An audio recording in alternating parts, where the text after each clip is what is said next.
조간 브리핑입니다. 오늘 아침 조간신문 주요 기사들 살펴보시죠. 자, 오늘자 조간들의 일면을 보면요. 어제 발표된 지난해 고용 통계의 우울한 성적표를 무게감 있게 싣고 있습니다. 먼저 매일경제 기사 보시겠습니다. 자, 헤드라인에 일자리 빙하기라는 제목으로 참담한 고용 현황을 압축적으로 표현을 하고 있죠. 얼마나 안 좋았길래 빙하기라는 표현까지 썼을까? 지난해 취업자를 보니까 2,690만 4천 명이었습니다. 이게 한 해 전, 즉 2019년과 비교를 해보면요. 21만 8천 명이 감소한 겁니다. 숫자 보이십니까? 뚝 떨어졌죠? 이 줄어든 일자리 숫자는요. 1998년 외환위기 이후 22년 만에 최대 감소폭입니다. 연간 기준으로 일자리가 감소할 때를 봤더니 앞서 말씀드렸던 1998년 외환위기, 2009년 금융위기, 또 1984년 5.1 쇼크, 그리고 2003년 카드 대란, 이렇게 딱 4차례였습니다. 2020년까지 더해야 되니까 이제 5차례가 됐군요.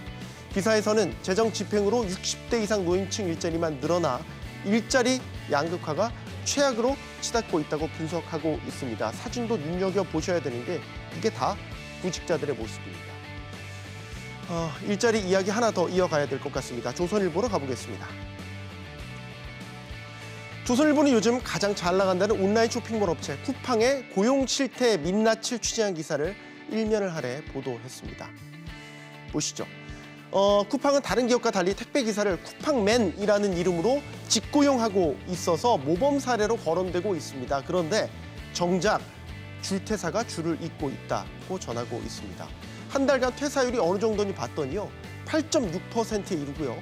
이 쿠팡 노조 관계자에 따르면 수도권의 경우 이 쿠팡맨 75%가 1년을 채우지 못하고 퇴사하고 있다고 보도하고 있습니다. 모범 사례라는데 왜 이렇게 퇴사율이 높은 것일까 봤더니 배송해야 될 물량은 계속 늘어나고 있는데 노동 강도에 비해 수입은 적다는 불평들이 쿠팡맨들 사이에서 나오고 있다라는 인터뷰도 싣고 있습니다. 또 이 레벨업이라는 승급 제도가 있는데 이 레벨업이라는 승급을 통해 급여가 높아지기 때문에 실적 압박이 상당하다고 하는군요. 예를 들면 쿠팡이 50분 근무 10분 휴식을 보장하는 그런 복지제를 가지고 있는데 쿠팡 노조 조사를 보니까 10명 중에 7명은 휴게 시간이 없다. 사실상 휴게 시간을 갖지 못한다라고 얘기를 했다고 합니다. 이상과 현실의 차이를 고스란히 보여주고 있습니다.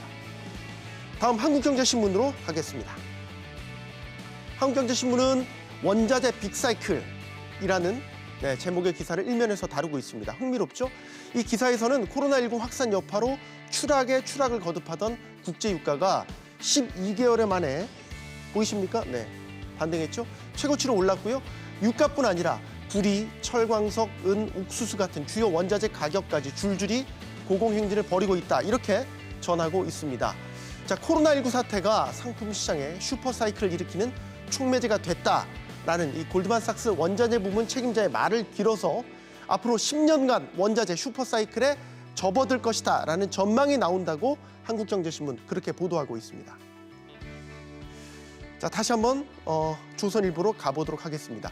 경제 섹션에 이 세대별 투자 성향에 대한 흥미로운 기사를 실었습니다. 이 소식을 전해드리겠습니다. 제목부터 재밌죠? 아빠는 삼성전자, 오빠는 코로나주, 나는 ETF. 제목부터 아주 재밌습니다. 세대별로 어떤 주식을 많이 샀나 분석을 해봤더니 60대 이상, 이 베이비붐 세대라고 하잖아요. 이 베이비붐 세대는 삼성전자를 가장 많이 샀고요. 40대에서 50대, X세대라고 하는데 이 X세대는 삼성전자와 코로나 관련주를 또 가장 많이 샀다는 통계가 나왔습니다. 자, 그러면 그 아래 20대와 30대, M세대라고 하는데요. M세대, 여기 있군요. M세대.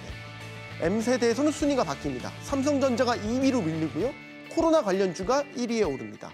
자, 그리고 눈에 띄는 것이 하나 더 있습니다. 인버스 ETF가 세 번째로 가장 많이 산 종목이라는 것이죠.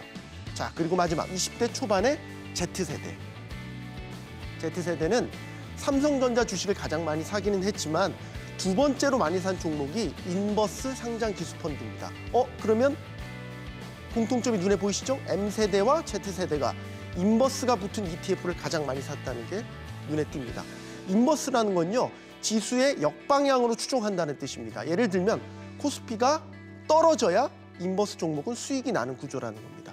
이른바 배팅 성향이 강한 공격형 종목이어서 이런 젊은 층들, M세대, Z세대의 이 공격적인 투자 성향을 고스란히 반영하고 있다고 기사에서는 전하고 있습니다. 자, 오늘 마지막 기사로 가보겠습니다. 중앙일보 기사를 보시겠습니다.